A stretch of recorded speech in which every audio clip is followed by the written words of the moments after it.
وننزل من القرآن ما هو شفاء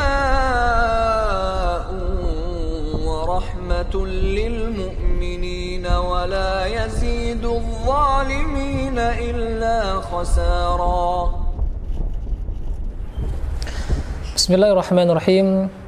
Assalamualaikum warahmatullahi wabarakatuh. Alhamdulillahi rabbil alamin. Wassalatu wassalamu ala ashrafil anbiya'i wal mursalin nabiyyina Muhammadin wa ala alihi wa sahbihi ajma'in. Amma ba'd. Saudara-saudara seiman yang dirahmati oleh Allah Subhanahu wa taala, alhamdulillah, tak henti-hentinya kita bersyukur kepada Allah atas limpahan nikmat dan karunia yang Allah berikan kepada kita. Kemudian salawat beriringkan salam, tak lupa pula selalu kita ucapkan kepada junjungan kita Nabi Muhammad sallallahu alaihi wasallam, yang mana beliau adalah sosok yang sangat patut untuk kita contoh, suri tauladan sebagai qudwah hasanah bagi kita sebagai umat Islam, bahkan sebagai manusia secara umum hendaknya mencontoh kehidupan Rasulullah sallallahu alaihi wasallam. Karena beliau adalah sosok yang sempurna yang Allah ciptakan untuk manusia. Maka hendaklah kita memperbanyak salawat dan salam kita kepada beliau sallallahu alaihi wasallam, yang mudah-mudahan salawat tersebut pun akan kembali kepada kita sebagaimana yang Rasulullah sabdakan, innahu man shalla alayya salatan sallallahu alaihi biha asyara. Sungguhnya barang siapa yang bersalawat kepadaku dengan satu kali salawat, kata Rasulullah, maka Allah akan bersalawat kepadanya sebanyak 10 kali. Saudara-saudara seiman yang dirahmati oleh Allah Subhanahu wa taala, pada pertemuan kita kali ini kita akan melanjutkan kajian asbabun nuzul kita, yang pada pertemuan sebelumnya kita telah menjelaskan beberapa ayat dalam surat Al-Baqarah. Insyaallah pada kesempatan kali ini kita akan melanjutkan kajian kita membahas ayat-ayat yang mana ayat-ayat tersebut diturunkan oleh Allah Subhanahu wa taala dikarenakan ada sebabnya. Dan pada kesempatan kali ini kita akan menjelaskan surat Al-Baqarah atau asbabun nuzul surat Al-Baqarah ayat 187, yaitu firman Allah Subhanahu wa taala, uhilla lakum lailatas siyamir rafathu ila nisaikum, sampai kepada firman Allah Subhanahu wa taala, wa kulu washrabu hatta yatabayyana lakumul khaytul abyadu minal khaytil aswad. Dalam surat Al-Baqarah ayat 187 Allah Subhanahu wa taala menerangkan, uhilla lakum, telah dihalalkan bagi kalian apa? Ya, pada malam as-siyam, itu pada malam puasa di bulan Ramadan, dihalalkan bagi kalian untuk ar-rafath. Para ulama tafsir mengatakan ar-rafath maknanya adalah al-jima', yaitu berhubungan suami istri. Maka kata Allah Subhanahu wa taala, dihalalkan bagi kalian pada malam puasa, yaitu pada malam bulan Ramadan, untuk melakukan hubungan suami istri. Sebagaimana kita ketahui bersama, saudara-saudara seiman yang dirahmati oleh Allah Subhanahu wa taala, bahwasannya puasa pada saat siang harinya kita dilarang untuk makan, dilarang untuk minum, dan juga kita dilarang untuk melakukan hubungan suami istri. Akan tapi tatkala pada malam harinya, maka Allah jelaskan dalam ayat ini, Allah katakan telah dihalalkan bagi kalian pada malam bulan Ramadan, pada malam tatkala kita berpuasa di bulan Ramadan, melakukan hubungan suami istri. Ya, kata Allah Subhanahu wa taala, hunna libasul lakum wa antum libasul lahun, kata Allah, mereka istri-istri kalian adalah pakaian bagi kalian dan kalian pun pakaian bagi mereka, kata Allah. Sampai kepada firman Allah Subhanahu wa taala, wa kulu washrabu, dan makan minumlah kalian sampai nampak bagi kalian benang putih dari benang yang hitam. Sebab diturunkannya ayat ini adalah sebagaimana yang diriwayatkan oleh Al-Imamul Bukhari dari sahabat yang mulia Al-Bara' bin Azib radhiyallahu taala anhu, bahwasanya dia mengatakan, kana ashabu Muhammadin sallallahu alaihi wasallam idza kana ar-rajulu sha'iman fa hadara al-iftar fanama qabla an yuftir lam ya'kul lailatahu wala yawmahu hatta yumsi. Yaitu bahwasannya di awal-awal Islam, kata Bara' bin Azib, bahwasannya di awal-awal Islam atau di awal-awal diwajibkannya puasa di bulan Ramadan, maka sahabat Rasulullah SAW itu barang siapa yang berpuasa, kemudian datang waktu berbuka, datang waktu iftar, yaitu datang waktu berbuka, maka barang siapa di antara mereka yang pada waktu berbuka dia tertidur seperti itu sebelum makan buka, maka tatkala dia terbangun, dia tidak diperbolehkan untuk makan dan minum lagi, dan juga tidak diperbolehkan untuk melakukan hubungan suami istri dengan istrinya. Maka ini di awal-awal tatkala puasa diwajibkan oleh Allah Subhanahu wa taala. Maka barang siapa yang dia berpuasa pada siang harinya, kemudian tatkala berbuka dia tertidur, ya, maka tatkala dia terbangun tidak diperbolehkan lagi bagi dia untuk makan dan minum sampai keesokan harinya. Yaitu artinya dia berpuasa selama 2 hari, ya, kalau dia tertidur seperti itu. Ini tatkala di awal-awal diwajibkannya puasa Ramadan oleh Allah Subhanahu wa taala. Maka seorang sahabat yang bernama Qais bin Sirmah Al-Ansari, seorang ulama atau seorang sahabat dari kalangan Ansar, Qais bin Sirmah, ya, pada suatu hari beliau berpuasa di bulan Ramadan, kemudian tatkala datang waktu berbuka, beliau pun kembali, ya, ke rumah seperti itu, mendatangi istrinya. Kemudian dia pun bertanya kepada sang istri, ya, wahai istriku, apakah di rumah ada makanan? Maka istrinya pun menjawab, tidak ada, ya, tapi aku akan mencarikan untukmu, kata sang istrinya. Maka keluarlah sang istri mencarikan makanan untuk sang suami, ya. Di tengah pencarian makanan untuk sang suami, ternyata Qais bin Sirmah ini tertidur di rumah, ya, dikarenakan pada siang harinya beliau bekerja, sehingga tatkala pada malam hari, yaitu atau pada waktu iftar, pada waktu berbuka, beliau merasa ngantuk karena kelelahan bekerja pada siang hari, maka beliau pun tertidur. Tatkala sang istri kembali ke rumah menyaksikan sang suami tadi, yaitu Qais bin Sirmah, tertidur, maka dia pun mengatakan, khaybatan lak, ya, celaka atau rugilah dirimu wahai suamiku, ya, engkau tertidur. Maka tidak diperbolehkan lagi untuk dia untuk makan dan minum, hingga akhirnya dia pun melanjutkan puasanya sampai esok hari. Keesokan harinya, ya, di siang hari, di pertengahan siang seperti itu, dan masih jauh dari waktu berbuka, ternyata Qais bin Sirmah pingsan, ya, karena tidak bisa menahan lapar dan haus yang sangat. Maka tatkala terjadi seperti ini, hal ini pun diadukan kepada Rasulullah sallallahu alaihi wasallam, sehingga akhirnya Allah Subhanahu wa taala menurunkan surat Al-Baqarah ayat 187 ini, yaitu uhilla lakum lailatas siyamir rafatsu ila nisaikum. Dihalalkan bagi kalian pada malam puasa di bulan Ramadan untuk melakukan ar-rafath, ya, berhubungan dengan istri-istri kalian. Ya, kemudian sambungan dari ayat itu setelahnya Allah berfirman, wa kulu washrabu, dan makan dan minumlah. Ya, makan dan minumlah kalian, kata Allah Subhanahu wa taala, sampai nampak benang putih dari benang yang hitam, kata Allah Subhanahu wa taala. Artinya diperbolehkan setelah itu untuk melakukan makan dan minum, ya. Begitu pula berhubungan dengan sang istrinya seperti itu, maka diperbolehkan tatkala diturunkan ayat ini.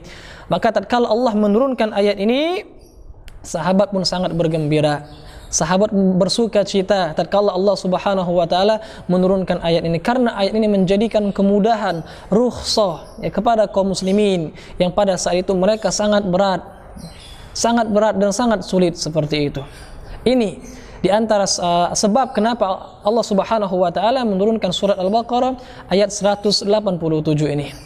Meskipun ada sebab yang lain dijelaskan oleh para ulama, ya, sebagaimana juga disebutkan oleh Al-Imam Ibnu Katsir dalam kitab tafsirnya, bahwasanya Umar bin Khattab radhiyallahu an, tatkala di malam bulan Ramadan, yaitu di awal-awal diwajibkannya puasa Ramadan, tidak diperbolehkannya seorang suami untuk menggauli istrinya kalau dia sudah tertidur, ya, atau sudah salat atau dia belum salat Isya seperti itu.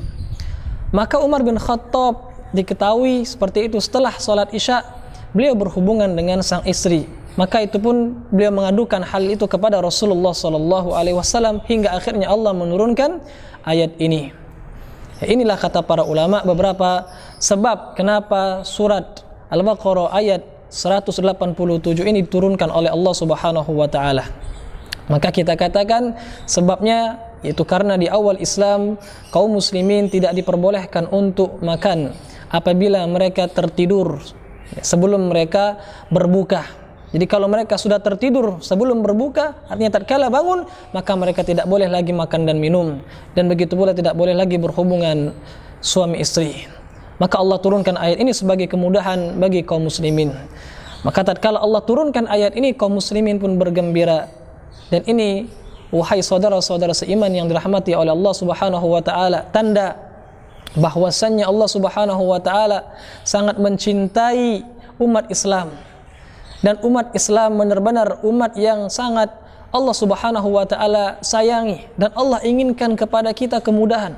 Sebagaimana Allah Subhanahu wa taala juga berfirman, yuridullahu bikumul yusra wa la yuridu bikumul usra. Sesungguhnya Allah Subhanahu wa taala itu menginginkan kemudahan pada kalian, dan Allah tidak menginginkan kesulitan bagi kalian, kata Allah. Dan Rasulullah sallallahu alaihi wasallam pun menjelaskan dalam hadis-hadisnya, di antaranya beliau pernah bersabda, yassiru wala tu'assiru, mudahkan jangan dipersulit.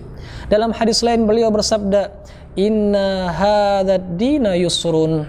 Sesungguhnya agama ini, kata Rasulullah, itu agama Islam adalah agama yang mudah. Tidak ada yang disulitkan oleh Allah Subhanahu wa taala bagi kita sebagai umat Islam. Maka bersyukurlah wahai kaum muslimin sekalian yang dirahmati oleh Allah Subhanahu wa taala, bahwasannya kita umat Islam adalah umat yang diberikan kemudahan oleh Allah Subhanahu wa taala, termasuk tatkala kita berpuasa. Allah berikan kita kemudahan, dan sekarang kita pun diperbolehkan tatkala kita berpuasa, meskipun kita tertidur belum makan dan minum waktu berbuka, kita tertidur, tatkala kita bangun kita boleh makan dan minum sampai masuk waktu fajar. Ini adalah rahmat dari Allah Subhanahu wa taala.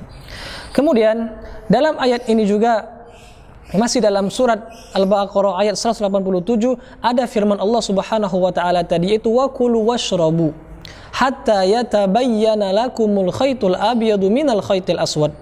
Dan makan minumlah kalian, kata Allah, sampai jelas nampak bagi kalian benang putih dari benang yang hitam.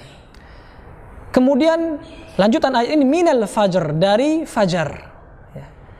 Makan dan minumlah sampai nampak bagi kalian benang putih dari benang yang hitam dari waktu fajar. Kalau kita lihat sebab nuzul dari minal fajr, kata-kata minal fajr, dari fajar, bahwasanya ini Allah turunkan tatkala sebagian kaum muslimin memahami firman Allah Subhanahu wa taala, sampai nampak bagi kalian benang putih dari benang hitam. Dahulu para sahabat tatkala mereka membaca ayat ini, mendengarkan ayat ini, yaitu kita boleh makan dan minum sampai nampak benang putih dari benang hitam, baru kita nggak boleh makan lagi. Maka sebagian sahabat, di antaranya ada sahabat Adi bin Hatim, beliau setiap malam itu mengikat dua benang di kedua kaki beliau. Satu benang yang berwarna putih dan satu benang yang berwarna hitam. Beliau ikatkan di kedua kaki beliau. Setiap pagi beliau lihat, kalau seandainya benang-benang tersebut sudah nampak yang ada di kaki beliau, benang hitam dari benang putih, artinya cahaya itu sudah ada, yang bisa terlihat, karena zaman dulu belum ada lampu. Wahai saudara-saudara sekalian, maka tatkala mereka lihat kaki-kaki mereka, kalau sudah nampak benang putih dari benang hitam, mereka tidak makan dan minum lagi. Mereka salah memahami ayat. Akhirnya Allah Subhanahu wa taala menurunkan ayat minal fajr, dari waktu fajar. Maka tatkala Allah turunkan ayat ini, para sahabat pun paham ternyata makna dari benang putih dan benang hitam itu maksudnya adalah fajar, waktu subuh, seperti itu. Maka sebab diturunkan ayat minal fajr, dari waktu fajar, adalah tatkala sahabat salah memahami firman Allah Subhanahu wa taala, yaitu Allah berfirman wa kulu washrabu hatta yatabayyana lakumul khaytul abyadu minal khaytil aswad. Makan dan minumlah kalian sampai nampak bagi kalian benang putih dari benang yang hitam. Maka Allah turunkan minal fajr, karena sebagian sahabat yang salah memahami ayat tersebut. Saudara-saudara seiman yang dirahmati oleh Allah Subhanahu wa taala. Kemudian ayat yang berikutnya yang juga memiliki asbabun nuzul adalah surat Al-Baqarah ayat 189, yaitu firman Allah Subhanahu wa taala, wa'tul buyuta min abwabiha. Wa'tul buyuta min abwabiha. Ya. Yaitu Allah Subhanahu wa taala berfirman, dan datanglah kalian dari pintu-pintu rumah kalian. Wa'tul buyuta min abwabiha, dan datanglah atau masuklah ke rumah-rumah kalian dari pintu-pintunya. Ya. Ayat ini sebelumnya Allah Subhanahu wa taala berfirman dalam ayat ini, walaysal birru bi an ta'tul buyuta min zuhuriha.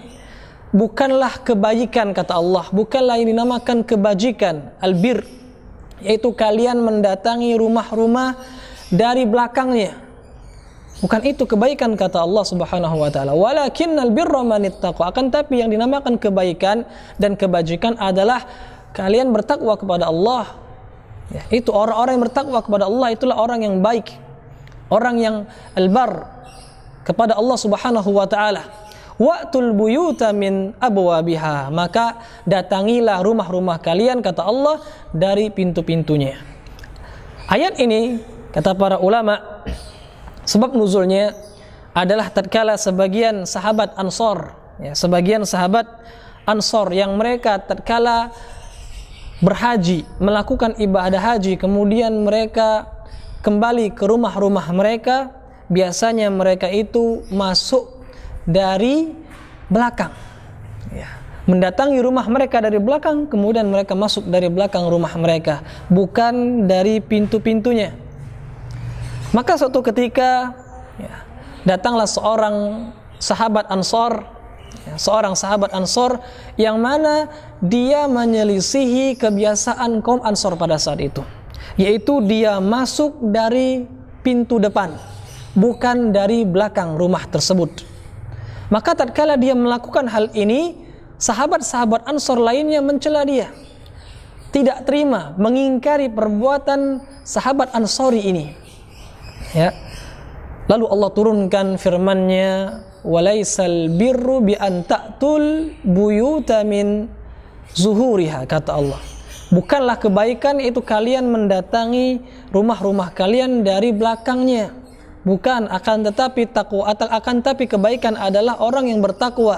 Maka datangilah rumah-rumah kalian dari pintunya.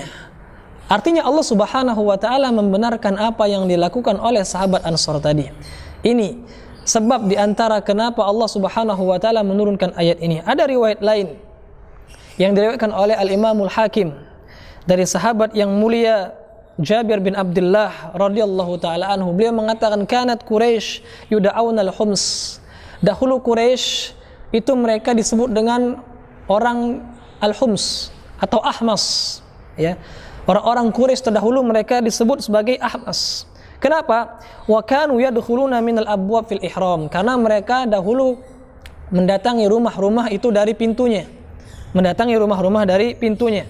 Wa kanatil ansar, adapun kaum Ansar dan orang-orang Arab lainnya selain suku Quraisy, mereka itu terbiasa mendatangi rumah dari belakang, bukan dari pintu depan. Ya. Maka tatkala Rasulullah sallallahu alaihi wasallam pernah pada suatu ketika beliau dari kebun kemudian masuk ke rumah dari pintu depan, lalu beliau pun diikuti oleh seorang sahabat bernama Qutayyah bin Amir Al-Ansari. Qutayyah bin Amir Al-Ansari, seorang sahabat Ansar. Ya. Maka sahabat yang lain pun bertanya kepada Rasulullah, ya Rasulullah, inna Qutayyah ibn Amir rajulun fajir. Wahai Rasulullah, sungguhnya Qutayyah bin Amir ini seorang laki-laki yang fajir, berbuat dosa ya Rasulullah, berbuat kesalahan. Innahu kharaja ma'aka minal bab, sungguhnya dia tadi keluar bersamamu dari pintu depan, bukan dari belakang. Padahal dia orang Ansar. Sebagaimana tadi kita jelaskan, yang biasanya keluar masuk dari pintu depan itu orang-orang Quraisy. Adapun orang-orang Ansar dan orang-orang Arab yang lainnya, mereka terbiasa itu kalau masuk dan keluar rumah dari belakang, bukan dari depan. Tapi ternyata Qutayyah bin Amir ini mengikuti Rasulullah. Padahal Rasulullah ini orang Quraisy, memiliki pengecualian, tapi dia ikut Rasulullah SAW, ikut keluar dari pintu depan. Ya, maka Rasulullah pun bertanya kepada sahabat Qutayyah bin Amir tadi. Beliau katakan, "Ma hamalaka ala hadza?" Apa yang membuatmu, yang membawamu, menjadikanmu untuk melakukan hal tadi, kata Rasulullah. Maka dia mengatakan, "Ra'aitu ka fa'alta." Aku melihat engkau melakukan itu ya Rasulullah. Ya, maka aku pun mengikuti. Aku pun ingin melakukan apa yang engkau lakukan ya Rasulullah. Maka Rasulullah mengatakan, "Inni ahmasi." Sungguhnya aku ini ahmasi, yaitu Quraisy. Ya, sungguhnya aku ini Quraisy, memiliki kekhususan, beda dengan engkau itu orang Ansari. Ya, maka Qutayyah bin Amir tadi mengatakan, "Inna dini dinuk." Ya Rasulullah, sungguhnya agamaku ini ya agamamu. Maka apa yang aku lakukan atau apa yang engkau lakukan ingin aku lakukan ya Rasulullah. Maka aku pun melakukan apa yang engkau lakukan wahai Rasulullah. Maka tatkala itu Allah turunkan firman-Nya, "Walaisal birru bi an ta'tul buyuta min zuhuriha, walakinnal birra man ittaqa wa'tul buyuta min abwabiha." Bukanlah kebaikan itu engkau atau kalian mendatangi rumah-rumah dari belakangnya, akan tetapi kebajikan adalah orang yang bertakwa kepada Allah. Maka datangilah rumah-rumah itu dari pintunya, kata Allah Subhanahu wa taala. Ini sebab kenapa Allah Subhanahu wa taala menurunkan firman-Nya, yaitu dalam surat Al-Baqarah ayat 189. Saudara-saudara seiman yang dirahmati oleh Allah Subhanahu wa taala, pelajaran yang bisa kita petik dari hadis tadi atau dari ayat ini, bahwasannya ketakwaan kepada Allah Subhanahu wa taala itu bukannya kita mengikuti adat kebiasaan. Akan tapi ketakwaan kepada Allah adalah kebaikan itu adalah bagaimana kita bertakwa kepada Allah Subhanahu wa taala. Itu yang namanya kebaikan. Ya, jadi kebaikan bukannya kita mengikuti adat istiadat, bukannya kita mengikuti kebiasaan, akan tapi kebaikan adalah tatkala kita bertakwa kepada Allah Subhanahu wa taala. Dan makna takwa tentu saja kita mengetahuinya, yaitu kita menjalankan perintah Allah dan menjauhi larangan-larangan Allah Subhanahu wa taala sebagaimana yang diajarkan oleh Rasulullah sallallahu alaihi wasallam, nabi kita yang mulia. Maka dari itu, saudara-saudara seiman rahimani wa rahimakumullah, penting bagi kita untuk mempelajari ayat-ayat Allah Subhanahu wa taala beserta asbabun nuzulnya, sehingga kita bisa mengetahui ya faktor-faktor di luar itu seperti itu, keadaan-keadaan tatkala ayat-ayat ini diturunkan oleh Allah Subhanahu wa taala sebagai pelajaran bagi kita bersama untuk meningkatkan keimanan kita tentunya dan ketakwaan kita kepada Allah Subhanahu wa taala. Saudara-saudara seiman yang dirahmati oleh Allah Subhanahu wa taala, kita lanjutkan dalam surat atau ayat yang berikutnya, yaitu ayat 195 dari surat Al-Baqarah ini. Sebab nuzul, sebab diturunkannya firman Allah surat Al-Baqarah ayat 195 ini, yaitu sebagaimana yang diriwayatkan oleh Al-Imamul Bukhari. Al-Imamul Bukhari meriwayatkan dalam kitab sahihnya dari sahabat Hudzaifah Ibnul Yaman. Sahabat Hudzaifah Ibnul Yaman adalah seorang sahabat yang mulia, yang beliau dijuluki dengan sirrun nabi, yaitu sahabat yang paling banyak menyimpan rahasia Rasulullah sallallahu alaihi wasallam. Dan Hudzaifah termasuk sahabat yang mengetahui siapa saja kaum munafikin, siapa saja kaum munafikin di zaman Rasulullah. Karena Rasulullah memberitahukan kepada Hudzaifah siapa saja orang-orang munafik di zaman beliau sallallahu alaihi wasallam, yang mana tidak Rasulullah beritahukan kepada sahabat-sahabat yang lain. Ini kemuliaan Hudzaifah bin Yaman yang tidak dimiliki oleh sahabat-sahabat yang lainnya. Dari Hudzaifah beliau membacakan ayat ini, wa anfiqu fi sabilillah wa la tulqu bi aydikum ila tahluka, yaitu firman Allah surat Al-Baqarah ayat 195. Allah berfirman, wa anfiqu fi sabilillah wa la tulqu bi aydikum ila tahluka, dan berinfaklah kalian di jalan Allah dan janganlah kalian menjerumuskan diri kalian ke dalam kebinasaan. Berinfaklah kalian di jalan Allah dan jangan menjerumuskan diri kalian di dalam kebinasaan, kata Allah Subhanahu wa taala. Hudzaifah mengatakan nazalat fin nafaqah. Ayat ini Allah turunkan dalam masalah infak, dalam masalah sedekah. Jadi ayat ini Allah turunkan dalam masalah sedekah, yaitu maksudnya wala tulqu bi aidikum ila tahluka. Jangan kalian menjerumuskan diri kalian pada kebinasaan, yaitu janganlah kalian bakhil. Jangan sampai kalian itu menahan harta kalian dan tidak kalian sedekahkan di jalan Allah, jangan. Jadi maksud menjerumuskan diri ke dalam kebinasaan artinya adalah tidak menginfakkan dan menyedekahkan harta yang kalian punya. Itu kata Hudzaifah ibnul Yaman.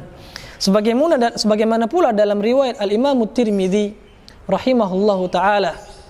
Al-Imam Tirmidzi meriwayatkan sebuah hadis dari seorang perawi yang bernama Aslam Abi Imran At-Tujibi, seorang ulama. Dia mengatakan kunna bi Madinatir Rum. Dahulu kami pernah berperang di kota orang-orang Romawi, yaitu di Konstantinopel. Kami berperang melawan orang-orang Romawi. Maka mereka mengeluarkan pasukan yang sangat banyak berbaris-baris untuk memerangi kami. Ya. Kami pun kaum muslimin menyiapkan pasukan keluar ingin melawan orang-orang Romawi, atau bahkan lebih banyak jumlah kami, kata Abi Imran ini. Ya. Maka tatkala sedang bertemu antara dua tentara seperti itu, maka ada seorang laki-laki yang dia menerobos, seorang kaum muslimin, laki-laki muslim yang menerobos barisan orang-orang Romawi berperang sendirian, menerobos barisan orang-orang Romawi. Maka kaum muslimin lain yang melihat orang tadi, ya, mereka mengatakan subhanallah, ya, bahaya, ini perbuatan yang konyol. Kenapa dia sendirian menerobos barisan musuh, padahal musuh sangat banyaknya? Maka mereka mengatakan, sungguh orang tadi yulki biyaidihi ila tahluka, dia telah menjerumuskan dirinya ke dalam kebinasaan. Artinya orang tadi melanggar firman Allah, padahal Allah berfirman, dan janganlah kalian menjerumuskan diri kalian ke dalam kebinasaan. Maka tatkala kaum muslimin mengatakan seperti ini, seorang sahabat yang bernama Abu Ayyub Al-Ansari berdiri, kemudian dia mengatakan, ya ayuhan nas, wahai sekalian manusia, sesungguhnya kalian menganggap ayat itu diturunkan bagi orang-orang yang ingin seperti ini, membinasakan diri dia. Padahal bukan seperti itu, kata Abu Ayyub Al-Ansari. Sesungguhnya, kata Abu Ayyub, ayat ini, yaitu janganlah kalian menjerumuskan diri kalian ke dalam kebinasaan, itu diturunkan kepada kami kaum Ansor tatkala Islam telah berjaya, kaum muslimin semakin banyak, yang menolong Islam pun semakin banyak, ya. Dan kami sebagai kaum Ansor pada waktu itu harta-harta kami sudah habis kami gunakan untuk berperang di jalan Allah. Maka tatkala Islam sudah kuat, kami merasa kayaknya sudah cukup untuk menafkahkan harta kita. Maka kaum Ansor, yaitu kami kaum Ansor, berencana bagaimana kalau seandainya kita semua kaum Ansor ini tidak usah lagi menginfakkan harta kita, kita cukupkan, tidak usah lagi kita berinfak di jalan Allah Subhanahu wa taala. Kenapa? Karena Islam sudah jaya. Karena yang menolong Islam sudah sangat banyak. Maka sekaranglah saatnya kita untuk menimbun harta kita, mengumpulkan harta kita. Jangan lagi kita keluarkan di jalan Allah Subhanahu wa taala. Maka Allah turunkan ayat ini untuk membantah, ya, untuk menyadarkan kaum Ansor yang pada saat itu ingin mengumpulkan harta-harta mereka. Lalu Allah tegur mereka. Allah katakan, wa anfiqu fi sabilillah, dan berinfaklah di jalan Allah, wala tulqu bi aidikum ila tahluka, dan janganlah kalian melemparkan atau menjerumuskan diri kalian ke dalam kebinasaan. Artinya mereka yang tidak mau sedekah itu adalah orang yang binasa. Maka dari dua hadis ini dapat kita pahami bahwasannya sebab diturunkan ayat ini adalah tatkala sebagian kaum muslimin, khususnya kaum Ansor, yang mereka tidak mau membelanjakan harta mereka atau menginfakkan dan menyedekahkan harta mereka di jalan Allah Subhanahu wa taala. Ini sebab kenapa Allah turunkan ayat ini. Akan tetapi sebagian ulama meriwayatkan sebab yang lain dan juga dengan sanad yang sahih, sebagaimana dalam kitab Majma'uz Zawaid dalam kitab Majma'uz Zawaid diterangkan sebuah riwayat dari Nu'man bin Bashir, ya, bahwasannya ayat tadi yaitu wala tulqu bi aidikum ila tahlukah, dan janganlah jerumuskan diri kalian ke dalam kebinasaan, itu kata Nu'man bin Bashir adalah tatkala seorang laki-laki dahulu, ya, seorang laki-laki yang berbuat dosa, dan sangat banyak dosanya. Kemudian dia mengatakan la yaghfirullahu li, sungguhnya Allah tidak akan mengampuni dosaku. Maka Allah turunkan ayat ini, wala tulqu bi aidikum ila tahluka, dan janganlah kalian menjerumuskan diri kalian ke dalam kebinasaan. Maka kalau kita cermati sebagaimana dalam kaidah yang berkali-kali kita jelaskan bahwasanya ada kemungkinan ayat ini turun karena dua sebab. Makanya Syekh Muqbil dalam kitabnya As-Sahihul Musnad min Asbabin Nuzul mengatakan la da'iya li ilgha'ir riwayatain. Ya, tidak perlu kita batalkan salah satu riwayat tersebut. Tidak perlu seperti itu. Jadi bisa saja kita gabungkan kedua riwayat tersebut. Bagaimana? Yaitu ayat tadi turun karena dua sebab. Sebab pertama yaitu karena kaum Ansor yang tidak mau menyedekahkan hartanya di jalan Allah. Dan sebab yang kedua karena seseorang yang berbuat dosa kemudian dia berjelek sangka kepada Allah, berburuk sangka kepada Allah. Dia menyangka Allah tidak akan mengampuni dosanya. Maka Allah turunkan ayat ini. Allah katakan jangan kalian menjerumuskan diri kalian ke dalam kebinasaan. Maka satu ayat Allah turunkan karena dua sebab. Saudara-saudara seiman yang dirahmati oleh Allah Subhanahu wa taala, inilah sebab atau kenapa ayat ini Allah turunkan kepada kaum muslimin, yaitu tatkala sebagian kaum Ansor tidak mau menyedekahkan harta mereka, atau dalam sebab yang lain tatkala sebagian kaum muslimin berbuat dosa dan berburuk sangka kepada Allah bahwasanya Allah tidak akan mengampuni mereka, sehingga Allah turunkan ayat ini. Mudah-mudahan yang kita kaji ini bermanfaat untuk kita bersama, menjadikan keimanan kita bertambah kepada Allah Subhanahu wa taala dan menambah wawasan kita dan menjadikan kita lebih bisa mentadaburi Al-Qur'an. Ini saja yang bisa kita sampaikan. Walhamdulillahirabbil alamin. Kitabun anzalnahu ilaika mubarakun liyadabbaru